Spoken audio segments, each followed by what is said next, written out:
ጤና ይስጥልን። ይህ ባና ሚዲያ ነው። ከባና ሚዲያ ለዛሬ ያዝናቸውን ዘገባዎች አሁን ማስደመጥ ጀመርን። አበይት ነጥቦቹን በቅድሚያ የትግራይ ጊዜያዊ አስተዳደር ፕሬዝዳንት ሌተናል ጀነራል ታደሰ ወረደ በትግራይ ሰማዕታት መታሰቢያ ግቢ ውስጥ ለጦር ጉዳተኞች የሞተር ሳይክል ርክክብ በተደረገበት መድረክ ላይ ባደረጉት ንግግር ከባድ ቢሆንም የግድ መፈጸም ያለበት ብሔራዊ ተግባር አለብን ሲሉ ተናግረዋል። ፕሬዝዳንቱ የግድ መፈጸም አለበት ያሉትን ብሔራዊ ተግባር ምንድነው የሚለውን እነግራችኋለን። የብሔራዊ ባይቶ አባይ ትግራይ ባይቶና ፓርቲ በትግራይ ህልውናና ጥቅም ላይ መሰረት አድርገው የሚታገሉ የመህተ የመከላከያ ኃይሎች የሚያቋቁሙት ብሔራዊ መንግስት ሊመሰረት ይገባል ሲል ጥሪ አቀረበ። ፓርቲው ወቅታዊ ጉዳዮችን አስመልክቶ የሰጠውን መግለጫ ይዘነዋል። ባለፉት 6 ዓመታት የኢትዮጵያ ፖለቲካ ካስተናገዳቸው ድንገተኛ መገለባበጦች አንዱ የወይዘሮ ኬሪያ ኢብራሂም ጉዞ ቀዳሚውን ስፍራ ይዛል። ወይዘሮዋ ህወሓት ከሻዕቢያ ጋር እየሰራ መሆኑን የሰጡት መግለጫና የአብይ ደጋፊ እንዲሆኑ ያስገደዳቸው ገበና ምንድነው የሚለውን በዝርዝር እናስደምጣቸዋለን። በአሜሪካና በእስራኤል ጥምረት ኢራን ላይ ኦፕሬሽን ኤፒክ ፉር የተሰኘ ወታደራዊ ዘመቻ ከተከፈተ 5ኛ ሳምንቱን ሲያስቆጥር ቀጠናው ታይቶ የማይታወቅ ከፍተኛ የሰውና የቢሊዮን ዶላር የሀብት ውድመት እያስተናገደ ይገኛል። ፕሬዝዳንት ዶናልድ ትራምፕ ለኢራን የ48 ሰዓታት የመጨረሻ ማስጠንቀቂያ መስጠታቸውን ተከትሎ ጦርነቱ ከዚህ በባሰ መንገድ ሊቀጥል ይችላል የሚል ስጋት ደቅኗል። የሚሉትና ሌሎች ዜናዎችን ይዘናል። አብራችሁን ቆዩ።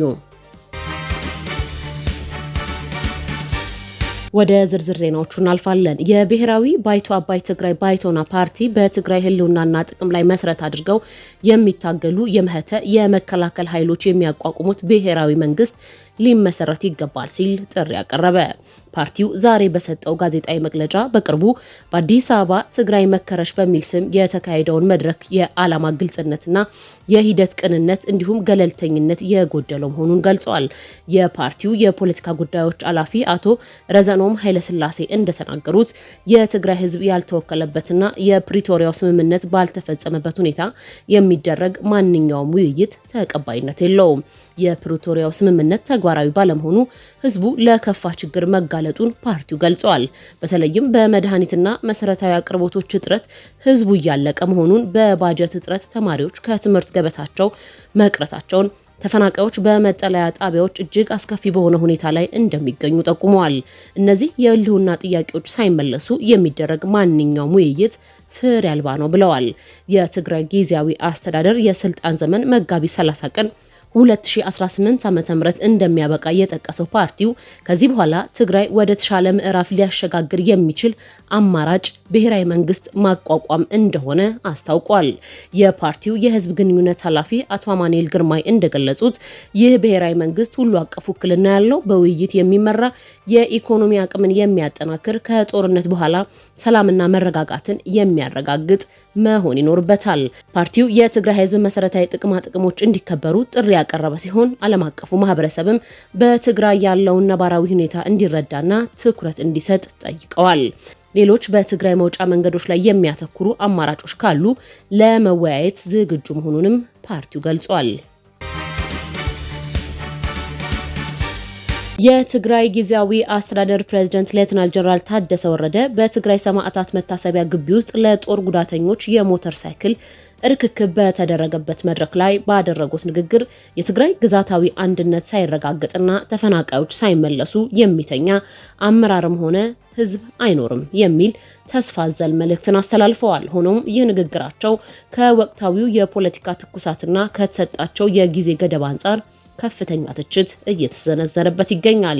ፕሬዝዳንቱ ከባድ ቢሆንም የግድ መፈጸም ያለበት ብሔራዊ ተግባር አለብን ሲሉ በንግግራቸው ቢገልጹም አስተዳደራቸው ስልጣን ከያዘ ከ1 ዓመት በላይ ቢቆጠርም አሁንም ድረስ የምዕራብ ትግራይና ጸለምቲ አካባቢዎች ተፈናቃዮች በመጠለያ ጣቢያዎች ውስጥ በችግር ላይ እንደሚገኙ ይታወቃል። ጀነራል ታደሰ ወረደ በንግግራቸው የትግራይ ህጋዊ ወሰን መከበርና ተፈናቃዮች መመለስ የህልውና ጉዳይ መሆኑን በጦርነት ምክንያት ድንበር ማካለል ህገ መንግስታዊ እንደሆነና የትግራይ ህዝብ ከጫፍ እስከ ጫፍ ተባብሮ ለዚህ ዓላማ መስዋዕትነት መክፈል እንዳለበት ገልጸዋል። ፕሬዝዳንቱ ይህን ንግግር ያደረጉት የስልጣን ዘመናቸው ሊያበቃ ጥቂት ቀናት ብቻ በቀሩበት ወቅት መሆኑ ጉዳዩን አነጋጋሪ አድርጎታል። ከአንድ ዓመት በፊት ስልጣን ሲረከቡ በአጭር ጊዜ ውስጥ ተፈናቃዮችን እንመልሳለን ብለው ቃል ቢገቡም እስካሁን ተግባራዊ ለውጥ አለመምጣቱ በህዝቡ ዘንድ አመኔታን እንዲያጣ አድርጎታል። የገቡትን ቃል በተግባር ሳይተረጎም የስልጣን ዘመናቸው ሊያበቃ ጥቂት ቀናት ሲቀሩ አሁንም አንተኛም የሚል ንግግር ማሰማታቸው ለፖለቲካ ፍጆታ የታለመ እንዳይሆን ብዙዎች በጥርጣሬ እያዩት ነው። ፕሬዝዳንቱ አሁን ያደረጉት ተስፋ ሰጪ ግን መሬት ላይ ያለው እውነታ የማይቀይር ንግግር ምናልባት የስልጣን ዘመናቸውን ለማራዘም የታሰበ ሊሆን እንደሚችል ታዛቢዎች እየገለጹ ነው። ፕሬዝዳንቱ ከፖለቲካዊ ጉዳዮች ባሻገር የትግራይ ጦር ጉዳተኞችን ለመርዳትና መልሶ ለማቋቋም ጊዜያዊ አስተዳደሩ በትኩረት እየሰራ መሆኑን ገልጸዋል። ባለሀብቶች፣ በጎ አድራጊ ድርጅቶችና የትግራይ ወዳጆች ጉዳተኞችን ወደ ምርታማ ዜግነት ለመመለስ በሚደረገው ጥረት የበኩላቸው እንዲወጡ ጥሪ አቅርበዋል። ባለፉት 6 ዓመታት የኢትዮጵያ ፖለቲካ ካስተናገዳቸው ድንገተኛ መገለባበጦች መካከል የወይዘሮ ኬሪያ ኢብራሂም ጉዞ ቀዳሚውን ስፍራ ይዛል። የፌዴሬሽን ምክር ቤት አፈ ጉባኤ በነበሩበት ህገ መንግስቱ ተጣሰ፣ አምባገነንነት ነገሰ በሚል ስልጣናቸውን ጥለው ወደ መቀሌ ሲያቀኑ ለብዙዎች የመርሰው መስለው ታይተው ነበር። ሰኔ 19 ቀን 2012 ዓ.ም ወይዘሮ ኬሪያ መቀሌ ላይ በሰጡት መግለጫ የፌዴራል መንግስት በክልሎች ጣልቃ መግባት የሚችለው ክልሉ ራሱ ሲፈቅድና ሲጠይቅ ብቻ ነው በማለት የህግ ምሁር የሚቀናበትን ሙግት አቅርበው ነበር። ዛሬ ግን ያ መከራከሪያቸው በቦታው የለም ብቻ ሳይሆን የፌዴራል መንግስት ለትግራይ ህዝብ አለውልህ ይበለው በማለት መንግስት በትግራይ ጉዳይ ጣልቃ እንዲገባ መማጸናቸው ብዙዎችን ያስገረመ ክስተት ሆኗል። ወይዘሮ ኬሪያ ትላንት በጠላትነት ለፈረጁትና አሃዳዊ ብለው ለጠሩት የብልጽግና ስርዓት ዛሬ የለውጡ መንግስት የሚል የክብር ስም ሰጥተዋል። ይህ የኬሪያ የ180 ዲግሪ መዞር ገመና በአዲስ አበባ መድረክ ላይ ቆሞ ህወሓትን ማውገዝ ከቃሊቲ ለመራቅ የተበጀ የደህንነት ዋስትና ሊሆን ይችላል። ሌላው በትግራይ ህዝብ ላይ ለደረሰው መጠነ ሰፊ እልቂትና ውድመት ከፍተኛ የህወሓት አመራርና የፌዴራል ባለስልጣን የነበሩት ወይዘሮዋ ተጠያቂ ነኝ ከሚል የንስሐ ቃል ይልቅ ራሳቸውን እንደ ንጹህ ታዛቢ በመቁጠር ሌላውን ወገን ላይ ጣት መቀሰራቸው መሆኑን የሚከራከሩ አሉ። ወይዘሮ ኬሪያ በቅርቡ በሰጡት መግለጫ ህወሓት ከሻዕቢያ ጋር እየሰራ ነው የሚል ክስ አቅርበዋል። የሚገርመው ግን እርሳቸው በ2011 በነበረው የኢትዮጵያና ኤርትራ መርህ አልባ የሰላም ስምምነት ወደ አስመራ የተጓዙ ብቸኛ የህወሓት ከፍተኛ አመራር ናቸው። ጦርነቱ ሲጀመር መሪ ሆነው ህዝቡን ወደ እሳት በማገዶነት የላኩት ወይዘሮዋ ጦርነቱ ሲከር ግን ለግል ደህንነታቸው ቅድሚያ በመስጠት መሸሸጋቸው አሁን ደግሞ የቆሰለው ህዝብ ስሜትን ለፖለቲካ ቁማር መጠቀም መፈለጋቸው የነገ ሰው ይበለን የሚያሰኝ ሆኗል። ወይዘሮ ኬሪያ አሁን እያሳዩት ያለው የእባብ ቆዳ መቀየር ባህሪ በኢትዮጵያ ፖለቲካ ውስጥ አዲስ ባይሆንም እርሳቸው ግን በተለየ መልኩ ከተጠያቂነት ለመሸሽ የሚያደርጉት ገመና ነው እየተባለ ነው። ሌላው በ2013 ሁሉም የህወሓት አመራሮች ወደ ተንቤን በረሃ ሲወርዱ ወይዘሮ ኬሪያ ከመቀሌ ከተማ አልተንቀሳቀሱም። መከላከያ መቀሌን ከተቆጣጠረ በኋላ ለመጀመሪያ ጊዜ ከባጫ ደበሌ ጋር እንደተገናኙ ይታወቃል።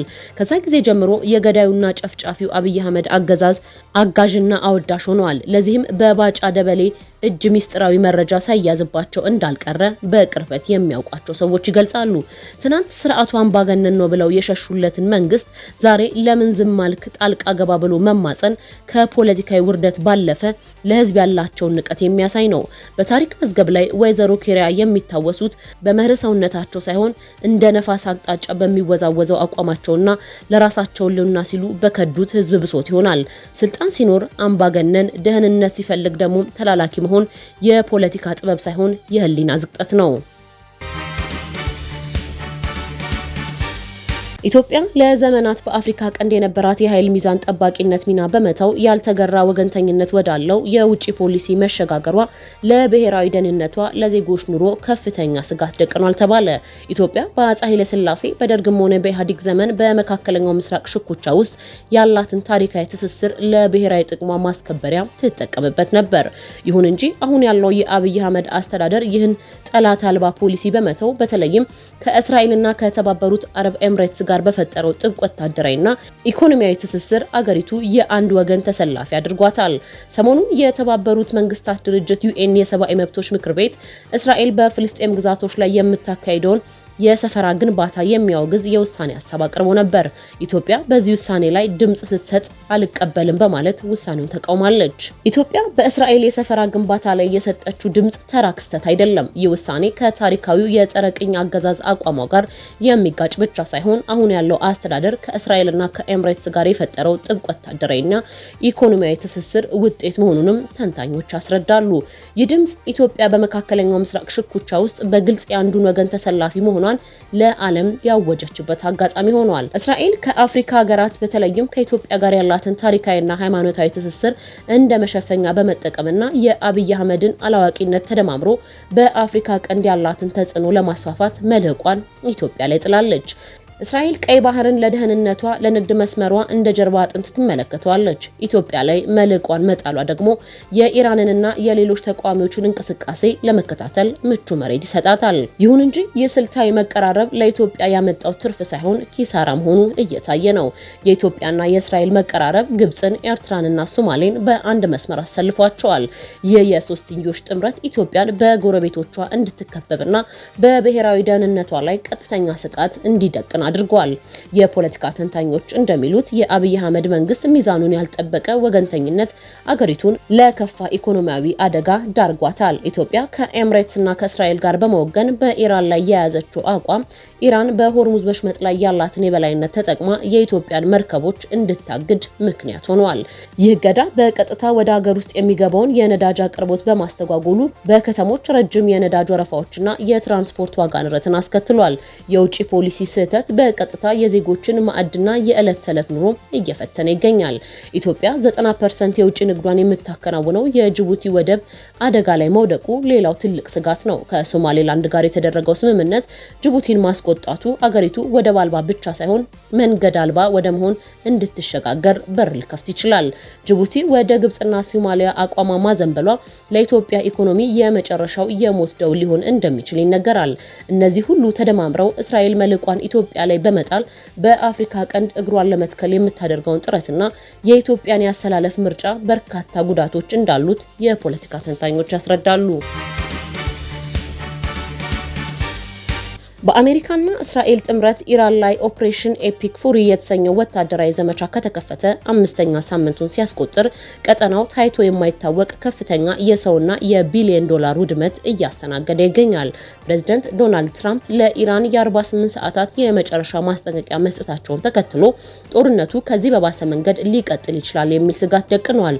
በዓለማችን እጅግ ዘመናዊው የአሜሪካ አየር ኃይል ባለፉት 5 ሳምንታት ውስጥ ብቻ ሊገመት የማይችል ኪሳራ ደርሶበታል። አሜሪካ ከኢራን ጋር በገባችበት ጦርነት እስካሁን ቢያንስ 7 የአየር ኃይል አውሮፕላኖቿን አጥታለች። ባለፈው አርብ በሁለት የተለያዩ አጋጣሚዎች አንድ የኤፍ-15 አንድ የኤፍ-10 የአሜሪካ ተዋጊ ጀቶች መመታታቸውን ተከትሎ በዚሁ የኢራን ግጭት ውስጥ የወደሙት በሰው የሚመሩ የአሜሪካን አውሮፕላኖች ቁጥር ወደ 7 ከፍ ማለቱን የሲኤንኤን ዘገባ አመልክቷል።